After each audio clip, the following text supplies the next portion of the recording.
Друзья, это проект «Испытано на себе» на канале Якутия-24. Сейчас с наступлением весны и с таким вот ярким весенним солнцем, конечно, встает вопрос о том, куда сходить с семьей на выходные, на праздники, ну и вообще в целом как бы улучшить свой досуг и немножко взбодриться после длительной зимовки. Вот, ну, сегодня мы вас познакомим с таким замечательным местом, как Урдель-парк, и нам в этом поможет Айлан. Приветствую. Привет, Да, Айлан, расскажи, пожалуйста, про то, что в этом году Урдель-парк подготовил для жителей города. Ну, в этом году у нас, как обычно, ежегодно проводящийся фестиваль зимних скульптур. Как видите, вот сейчас мы стоим рядом с ними. Именитые мастера со всей республики соревнуются. Это было у нас в январь месяц. Соревнуются по резке фигур изо льда. Вы можете посмотреть. По-моему, здесь 14 скульптур должно быть.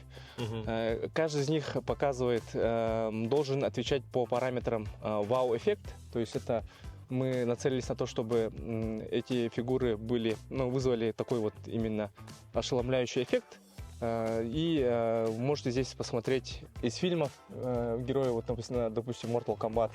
Можно посмотреть. Есть драконы, как символ этого года. Да? Ну и фигуры национального характера. Ну и в целом, друзья, находится, надо отметить, что вот эти ледовые фигуры на такой, можно сказать, эксклюзивной, необычной для нашего города площадке на возвышенности, где открывается вид на город Якутск.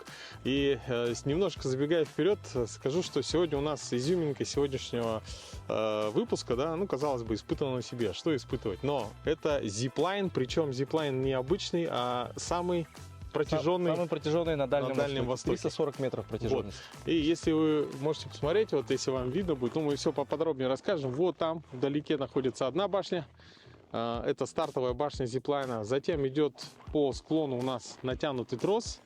Вот так. И приемная башня находится здесь. Перепад высоты где-то сколько метров? 10-15, наверное, да? То есть, вот. И длина достаточно хорошая. Вот, я немножко в предвкушении, немножко даже немного побаиваюсь, да, вот этот. Но я думаю, что страх пропадет после первого спуска. Да, посмотрим и все обязательно вам расскажем. Ну а сейчас давайте еще посмотрим, что можно посетить здесь, в Урдель-парке. Испытано на себе. В целом мы находимся на возвышенности, и вот Урдель-парк обыграл эту возможность. Здесь установлены 4 домика, они находятся на склоне. Очень красивый вид. Айлан, это у нас получается один из таких домов, да? Да, который находится у нас на склоне, прям рядом с парком. Они были введены в этом году. Сейчас давайте пройдемте. Посмотрим. Вот мы сейчас находимся, это кухня, да, получается? Да, это кухня. Кухонная зона. Домик называется ивент-домики, именно домики для мероприятий. Для компаний Этот домик у нас большой, у нас 2 больших домика на 75 квадратов и 2 маленьких на 52 квадрата. Тут все есть, и вода, водоснабжение. Да, все получается, можете здесь руки мыть, все как бы имеется, холодильники и, пожалуйста, вот гостиная. Именно, да, есть стол, стулья, телевизор, диван. Здесь можно проводить свои мероприятия вот с таким вот шикарным видом. Они были введены в этом году, в январе. Только-только запустились, можно сказать. Ну, допустим, празднуете день рождения, например, да, здесь располагаетесь и выходите в Урдель-парк на различные аттракционы. Как видите, друзья, очень симпатичный домик. Здесь таких 4. Вот, ну, в целом, думаю, очень хорошее место для семейного отдыха, для отдыха с друзьями. Ну, а я взял ледянки. Все верно сделали. впереди у нас, друзья, сейчас уже, наверное, будет такая испытательная часть. Ну, не могу не испытать одну из самых, наверное, длинных, да, ледовых горок. Да, один из самых длинных. Лесная горка, она у нас одинарная. Но чтобы добраться до горки, вообще они находятся совсем рядом, да, самая длинная лесная горка находится буквально вот за этим забором. Ну, еще раз посмотрите, какая красота, то есть вот здесь видно в целом, как размещены домики. Это первый, второй, да, третий и четвертый, Да, чуть всё по порядку. вдалеке. То есть вот эти два маленьких домика, да, и вот два одинаковых, они близнецы. Ага. То есть вот на склоне, который чуть побольше, по 75 квадратов. А, те побольше, эти чуть Да, поменьше. да, они Где-то на поменьше. 10 человек, да, наверное? Здесь на 15 человек, Мгм. 15-20, там получается 20-30 максимум будет. Что, ну вот, в целом очень живописное, красивое и тихое, я бы сказал, место. Да, очень красиво. Ну что, теперь, друзья, поехали Кататься? кататься. Проверим горку. Друзья, но чего я не ожидал увидеть в таком достаточно, в ледовом парке, да, по крайней мере, это теплого туалета с автоматическим ароматизатором и с горячей холодной водой, которая идет из крана. То есть здесь можно не только, ну как бы понятно что, но и можно и погреться, немножко умыться. И в целом достаточно необычно. То есть вы как бы, ну, думаете о клиентах, да? Да, конечно. Посетителях. Об удобстве клиентов, то, что необходимо еще надо сказать, то, что мы находимся прям в черте города. Помимо этого у нас есть теплые благоустроенные туалеты для наших посетителей, то есть можно спокойно зайти даже погреться. У нас есть кафе в том числе. Все это мы покажем Мгм. обязательно. А сейчас пойдемте. Пойдемте уже до дойдем горки уже. не дошли, дойдем Да, уже не можем дойти до Прокатимся. горок. Ну вот, собственно, и сама горка лесная. Ага. Плюс большой в том, что он находится прямо в лесу. И не как обычная горка получается, да? То, что вот мы спускаемся. Мгм. Прямая горка, а тут получается она такая извилистая. Именно Протяженность сколько метров примерно? примерно 50 метров будет. 50 метров. Мгм. Так, ну что, мы включаем нашу экшн-камеру, потому что, я думаю, оператор наш не сможет за нами Угнаться. угнаться. Мгм. Так, берем ледянку. Да, присаживайтесь как Ага. гостю. Так. Уступаем дорогу. Так, крепко держитесь за ручки. Ноги вместе. Ух, что-то уже Ага. ощущаю. Ага, предвкушаете, да? Фу, да, Ну, поехали. добрый путь. Ну что? Вау! Это как бобслей.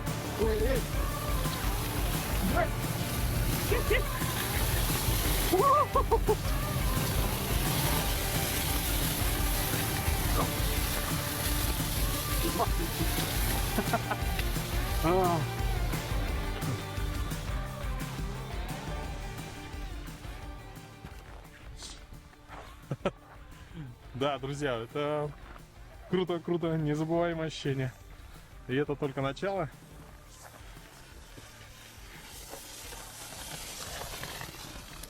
Слушай, ну ты как мастер, ты прям до конца доехал. Баслист, да? Я, видимо, немного побаивался и как-то упирался, наверное, локтями, ну Ага. и ногами немножко. Конечно, да. Да, потому что я остановился, ну, не доезжая. Супер, слушай, ну здорово. Прямо. Был такой момент, когда уходишь в поворот, видишь дерево, как-то инстинктивно думаешь, ну и забываешь про, соответственно, про борта. Они спасают. Ускорение обычно бывает то, что иногда идешь, вот, Ага. мы же работники парка, Ага, идешь оттуда и можешь взять ледянку с собой ага. и переместиться резко до центра парка. Бывает такое. То есть, да, так быстрее. По-моему, Да. 50 метров, считай, за Да, несколько да, секунд. да. Да, друзья, ну а мы сейчас с вами попали уже в следующую достопримечательность. Это аллея деревянных скульптур. Испытано на себе. Но прежде чем перейти к аллее деревянных скульптур, хотелось бы отметить, что вы не удивляетесь, что здесь нет посетителей, потому что сейчас, во-первых, рабочий день и раннее утро. Вот. А в целом, как сказал Иолан, примерно где-то в районе обеда, после обеда, да, жители уже подходят и наслаждаются Эвердель парком.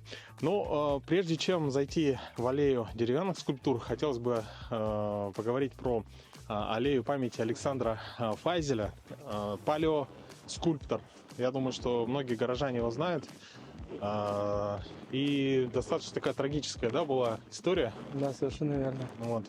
Здесь, получается, скульптуры из его парка. Да, из его парка, который должен был открыться, но, к сожалению, Александр сам трагически погиб, спасая свои скульптуры. И в нашем парке теперь есть вот эта вот аллея памяти, посвященная ему, его творениям. Можно здесь посмотреть. Детям очень Да, это интересно бывает. практически, ну, в полный, да, в рост Да, выполненные скульптуры динозавров, животных. носорог доисторический, ну и мамонт, Мамонт, конечно. само собой. Ну и вот так вот, получается, вот эта аллея плавно перетекает уже в аллею Да, мы деревянных сейчас скульптур. переходим на одну из, так скажем, главных достопримечательностей нашего парка. Это аллея деревянных скульптур. Около 20 произведений вы можете здесь наблюдать Мгм. разного характера. Ежегодно наш парк проводит это, так скажем, состязание среди мастеров именитых.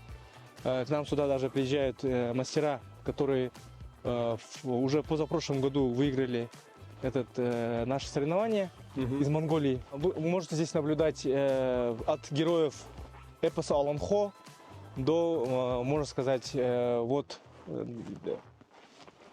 скульптура, которая посвящена нашему олимпийскому чемпиону, называется Эрегей. Мгм. Роман Дмитриев. Вот можете наблюдать то, что он со своим оппонентом справляется, проход в ноги Ну, и очень скидывает на второе место, так Кстати, скажем. обратите внимание, очень символично, так что Роман Дмитриев скидывает соперника с пьедестала, да, с первого места на второе. Да, можно вот мастер хотел показать то, что он заслужил и своего оппонента скидывает на второе место. Ну, а вообще надо отметить, что аллея деревянных скульптур достаточно обширная. Я думаю, что жители, да, наши зрители, кому будет очень интересно, придут и посмотрят воочию, увидят эти произведения на самом деле искусства. Да, можете наблюдать вот скульптуру чемпионов и многократных чемпионов мира по резке, по дереву, по льду. Желанный мой голубой берег из произведения Чингиза Айтматова. Вот в прошлом году они стали заняли второе место. Друзья, сейчас мы подходим к горке, к ледовой, с, наверное, самым красивым видом, потому что открывается вид на наш город Якутск. Сейчас светит красивое, хорошее, яркое весеннее солнце. Ну и перед тем, как пойти на зиплайн, на, можно сказать, изюминку нашей сегодняшней программы, конечно, хотелось бы прокатиться и с этой ледовой горки. Но я думаю, Айлан, наверное, первый, да? Да, давайте я покажу вам, как надо скатываться правильно. Потому что у Айлана чуть лучше получается. Он дальше прокатился меня где-то метров на 5, наверное, на предыдущей горке. Поэтому основные какие правила? Ну, основные правила — это максимально не касаться поверхности, сидеть ровно на Ледянки. ледянке, да, и руками как бы не облокачиваться, как бобслеист. Или как общем, еще называют? Скелетон, может быть, еще. Сидим на одной точке. Да. И улетаем.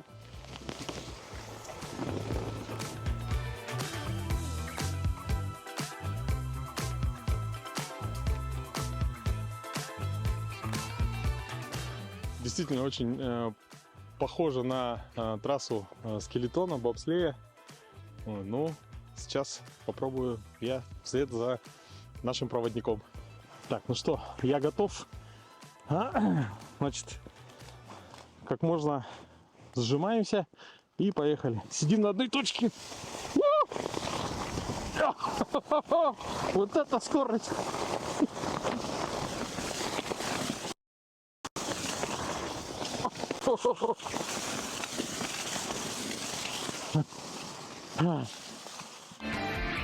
Испытано на себе. На самом деле сейчас у нас не май месяц еще, да? Где-то у нас завершается март. На улице я бы не сказал, что прямо холодно, но тем не менее Очень хорошо, когда есть место, где можно погреться, а здесь это вот такое вот уютное кафе. Кафе под названием Селас называется. Ага. Кстати, прошу заметить то, что Селас название дали на конкурсе наши гости парка. То есть, получается, это все разыгрывалось, и нам понравилось название Селас. Вот и оно теперь называется Селас с фирменной пиццей, которая прославилась в городе. Люди специально иногда даже приезжают сюда именно за пиццей. Пожалуйста, пройдемте. Так, я теперь знаю, что я с собой сегодня увезу. Закажу пиццу обязательно. Мы сейчас поблагодарим Айлана за очень подробную экскурсию, а теперь познакомимся с Евгением. Евгений инструктор по именно Да, по зиплайну. зиплайну, веревочный парк и так далее. Ну, естественно, когда идет разговор о зиплайне, это нужна... Снаряжение, наша обвязка. Тут Ну, у нас такая- представлена обвязка российской фирмы Вента. Она используется для промышленного альпинизма. То есть, ну, все максимально защищено, это супер безопасная штука. То есть все люди, небоскребы видели, да, строят в Москве, в других городах, все используют вот именно вот такое снаряжение. Ну, в России точно вот это. Сейчас одевается она таким образом, через большую петлю вот эту, левую ногу в красную петличку, правую ногу в синюю. Так. Вот так.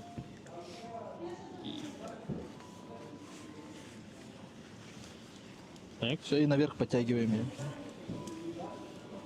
До конца, до конца. Раз. Все, и вот так держим. Держим вот так. Затягивается она довольно-таки простым способом, но держит очень крепко. Все затянули, проверили, все отлично. И также с этой петлей.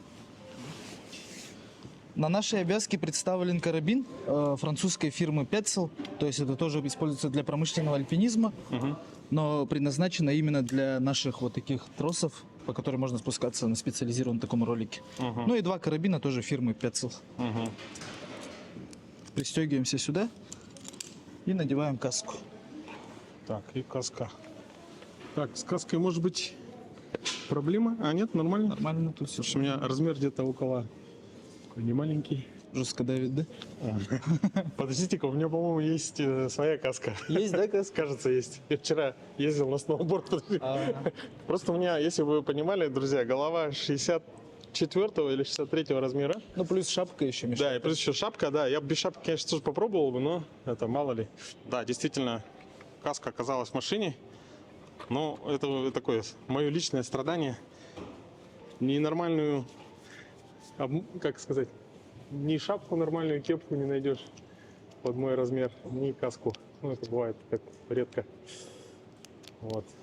Ну, все.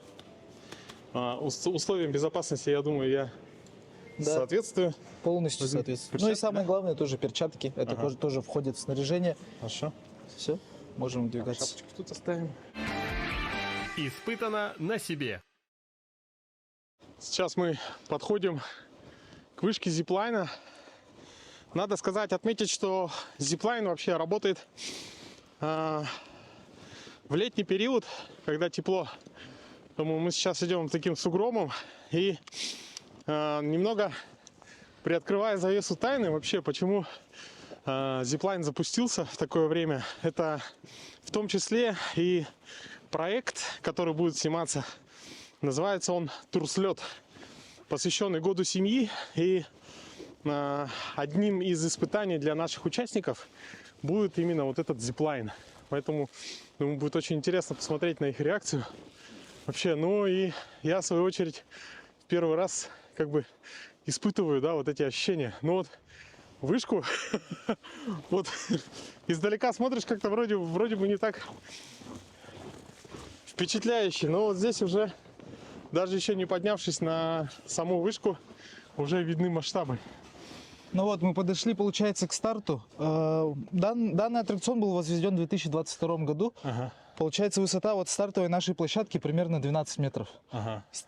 Высота вот нашей финишной площадки около 10 тоже метров. Но тут играет разница у нас именно ландшафта, потому что тут у нас возвышение стоит. То есть со старта мы едем со склона и едем туда в финиш. Поэтому за счет вот этой разницы ландшафта, то есть, ну, вышки у нас одинаковые примерно, плюс-минус. И за счет высоты ландшафта мы достигаем скорости и едем до финиша. Получается, расстояние между финишем и стартом у нас около 300 метров. То есть это самые длинные, получается, зиплайн на Дальнем Востоке, если можно так сказать. Все это нам помогали строить эксперты из Москвы. То есть они специально сюда приезжали как приглашенные специалисты. И мы все вместе вот это сделали. Ну, конечно, мы до таких технических вопросов, как натягивание троса и так далее, это у нас, ну, в Якутии это диковинка, да, считается. Получается, это один из таких единственных, наверное, экстремальных таких штук. Тем более на высоте около 12 метров. Смотрите, какой вид у нас на город классно открывается. То есть это тоже как дополнительная фишка, скорее всего, этого Я бы аттракциона. сказал, да. То представляешь, если смотреть только в сторону города, то у тебя тут не 12 метров, а все, не знаю, 50-60, сколько? Да. Вот в первый раз тут вообще адреналин жестко играет. Мне очень понравился. Вот как только построили, да, получается, этот аттракцион, я первый раз скатился, я такой вообще взрыв эмоций и адреналина получил, я вообще офигел. Ну, сейчас будет инструктаж, и Евгений выйдет первый, да? Да, передо сначала мной? мы идем за мной, получается, поднимаемся за, ну, на вышку саму. Да.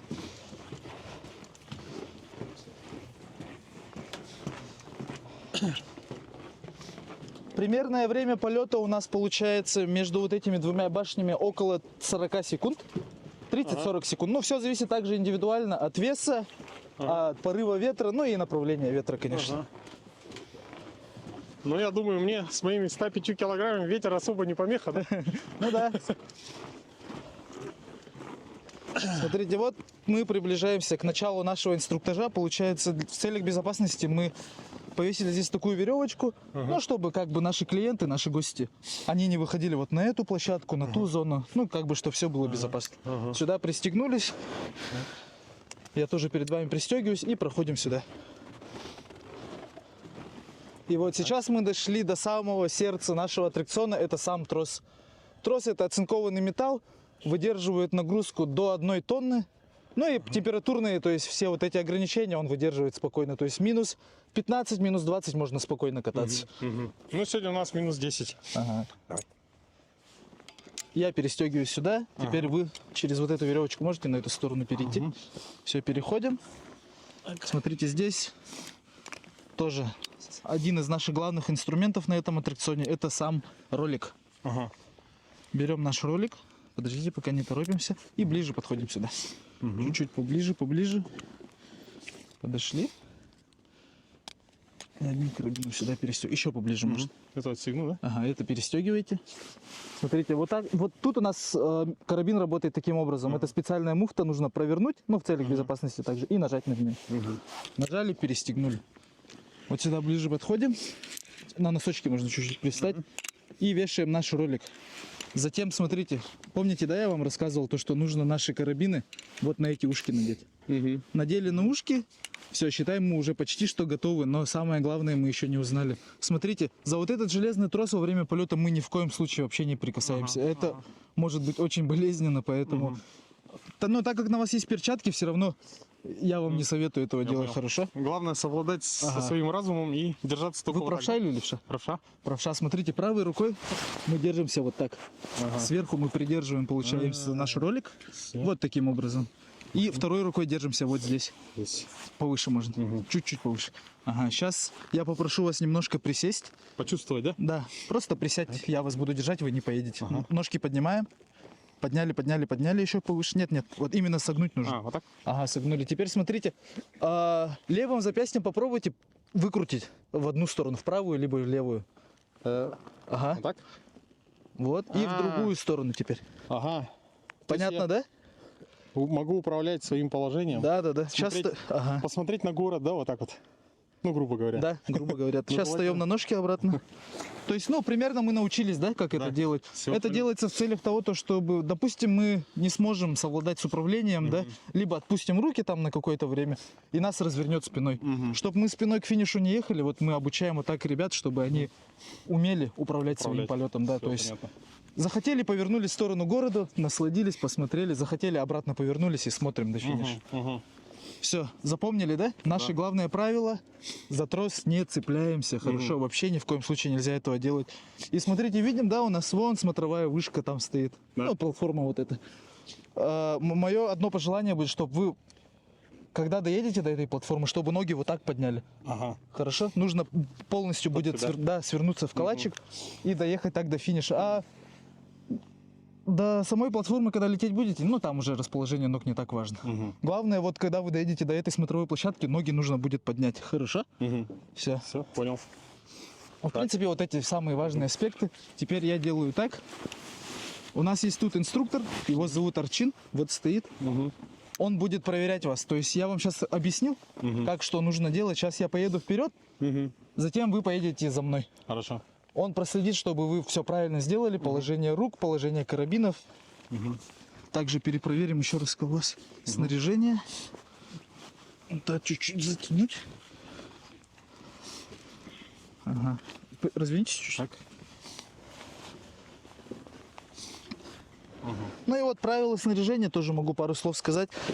Вот тут у нас должно, ну, максимум 3 пальца проходить, это максимум. То есть если больше, там, целая рука, кулак зайдет, то уже не соответствует технике безопасности. Ясно. Также, смотрите, нюанс один забыл вам сказать. У нас сейчас надета каска, да? Да. Для чего мы надеваем каску? У нас есть девушки, да, или парни вот с длинными волосами.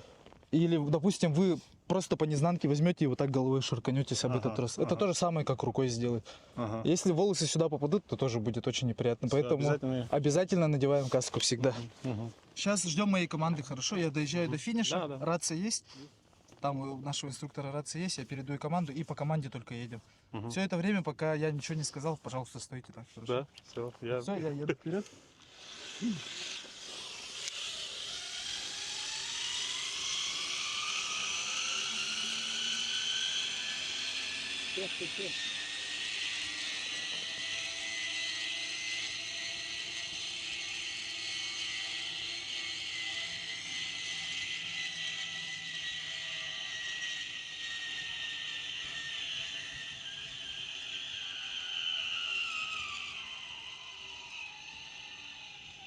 Ничего себе. Вот это да. Как бы я вижу отсюда зиплайн, он идет такой, как бы, как как сказать? Ну, он такой по дуге идет, да. И то есть в конце такое ощущение, как будто он еще поднимается, да, наверх. Слышь. Уже буду кричать. Не буду, буду стараться не кричать. Так, держусь так. Больше. Команду. Так. Нормально. Инструктора есть свободные? Один инструктор нужен.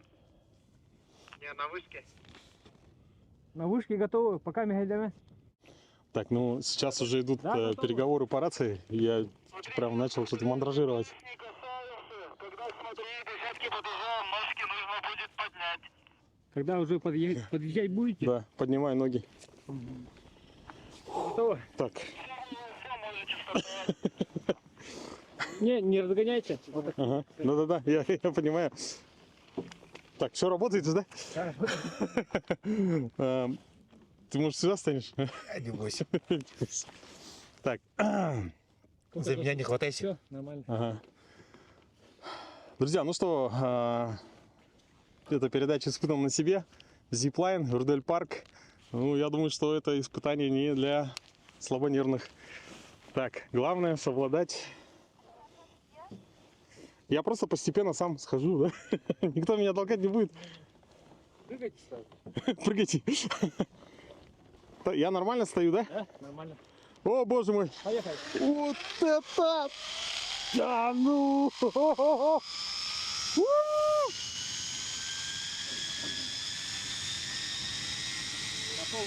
Жестко! О!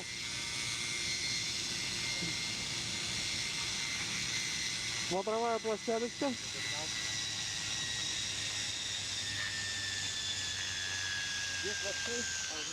Оп! Ничего себе в конце-то! Слушай, мощно. Серега, все нормально? Да, нормально. Испытано на себе. Но надо сказать, что мы хотели как бы в одной картинке показать два заезда. Потому что у нас камера одна, оператор один, И, ну, в целом, думаю, в рамках нашей программы «Испытано на себе» можно и рассказать, что у нас сейчас второй заезд. Первый был такой, как бы, тестовый. Вот, но на самом деле вот держать экшн-камеру на моноподе это немножко сложновато будет, потому что нужно будет там держаться двумя руками. Но тем не менее сейчас посмотрим. Камеру я к себе привязал. Сейчас буду подниматься по вышке. Вот, ну и надеюсь, все будет нормально. Вид шикарный. Сегодня малооблачно, ясный солнечный день. Ну и надо отметить, что в конце, когда едешь, там прямо очень большая скорость развивается. Значит, за счет тормозных системы динамических тросов это все нивелируется. Фу, надо дышаться. Первая вышка готова, нет? Ну, мы готовы. Можете выдвигаться.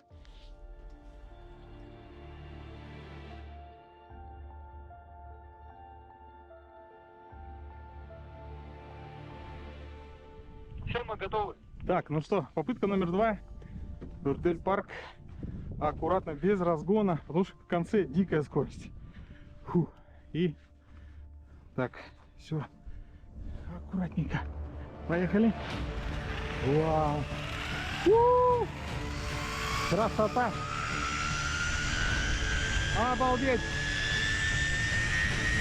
Вау.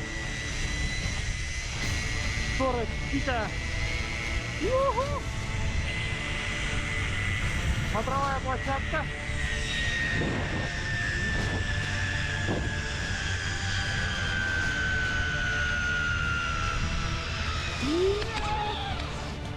Ноги, ноги.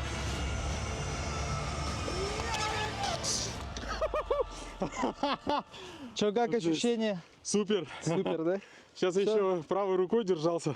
Полет? Ну, в конце, слушай, как будто или ветром, или как-то немножко Да, подкручивает. порывы ветра сейчас изменились немного. Подкручивает, и я даже уже не выдержал, перехватился, думаю, ладно, съемки съемками, но надо приехать в правильном положении. Ну да. В общем, когда приезжаете сюда, на финиш нужно поджимать ноги, это самое главное. Фу. Супер. Чуть-чуть на Слушай, носочки встаем. ну, система торможения интересная. То есть здесь, вот я еще в первый раз увидел, да? Я когда летел сюда, примерно на такой же скорости, и думал, вот это, как же я остановлюсь? Вот, в целом здесь, как видите, динамические специальные канаты, тросы, Да. которые вас останавливают. Где-то в течение 3-4 метров, да, торможение Да. происходит. За 3-4 метра полностью до нуля, и плюс еще безопасные вот такие вот маты. Здесь для того, чтобы не проехать дальше. Фу, друзья, ну сейчас соберусь с мыслями. На самом деле, если хотите получить такой заряд эмоций, я не знаю, на весь день, наверное, может на неделю, обязательно приходите. Напоминаю, что в летнее время, да, открывается, когда уже тепло. Ну, мы вот сейчас у нас, получается, уже сезон будет стартовать. Скоро, да? Ага, с апреля мы начинаем по выходным только работать. То есть пятница, суббота, воскресенье мы начинаем тестово запускаться. Мгм. Все проверяем, подготовка и так далее. И уже к лету мы, все инструктора у нас, я в том числе, мы готовы к любым ситуациям, к любым положениям, все, что... К любому количеству гостей мы готовы Мгм. уже. Отлично. Ну, поэтому, друзья, Урдель парк, приходите, пробуйте, в том числе зиплайн. Детишки играют на горочках, вы катаетесь здесь, взрослые, и получаете незабываемые эмоции. И, кстати, надо отметить, что сейчас мы подойдем поближе и расскажем об еще одном интересном объекте. Испытано на себе. Ну, во-первых, хотелось бы поблагодарить Евгения в твоем лице весь Урдель парк за да, такие незабываемые эмоции, на самом деле. Но здесь, в Урдель парке, еще один объект. Расскажи про него поподробнее. Ну, я знаю, что это веревочный парк. Да. Сколько сложностей, уровней и так далее. Ну, сейчас немножко поподробнее расскажу. В нашем парке Урдель есть еще такой веревочный парк, специализированный, ну, для детей, для взрослых, для семьи больше. То есть тут прям таких невозможных нету этапов. Все реально, главное вот физически быть, ну, как минимум подготовленным хотя бы на уровне спортзала или пробежки по утрам. Но человек неподготовленный, конечно, он и на первом сразу провалится. У нас тут есть 3 уровня сложности. Получается, первый уровень – это для самых маленьких у нас.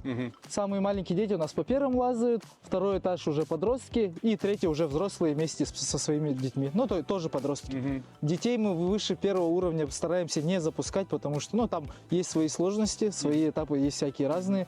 Поэтому, если ребенок, ну, подготовлен, мы видим то, что он первый пролетает вообще, как семечки грызет, то мы его допускаем на второй этаж, но под тщательным присмотром наших инструкторов, конечно. Ну, там все те же самые карабины, все. Да, все полностью снаряжение примерно такое же, аналогичное, но там есть один нюанс. Получается, вот этот ролик же у нас есть, он у нас отстегивается и перестегивается, то есть мы сами им управляем. А тут для безопасности наших клиентов мы сделали такую страховку, она называется непрерывная. То есть ее перестегивать, отстегивать вообще не надо. Да? Да. Этот, ну, дети, семьи, также бывают разные люди, которые могут забыть там что-то, ну, от нервов. То есть ты вначале пристегнулся? Да, и только в конце уже, когда ты спускаешься, только тогда выстегиваешься. Также вот этот аттракцион мы делали вместе со специалистами из других регионов. Ну, это тоже узкая специальность. В Якутске таких узконаправленных специалистов нету, поэтому все приглашенные. И, ну, мы вместе в Купаже сделали это все. То есть полностью разработан веревочный парк. Да. Вот. Ну что, сейчас я немножко уже отдышался, немного пришел в себя, чувствую опору под ногами, как говорится. Ну и самое время, конечно, немножко согреться, перекусить. Ну и сейчас испробуем мы очень популярную, знаменитую пиццу Эрдель парка. Я на самом деле в первый раз буду пробовать. Вот. Ну а вам, дорогие друзья, желаем успехов. Если вы кушаете, приятного аппетита. Ну и, конечно же, не забывайте, приходите, тем более год семьи. Берите ребятишек, солнечные деньки, весенние, да, их не так много, вот, поэтому наслаждайтесь окончанием холодной, длительной зимы. Ну, а это был проект «Испытан на себе». Евгений, еще раз большое спасибо. Пожалуйста. Спасибо вам. Ну и, конечно, увидимся с вами на канале Якутия 24. Пока.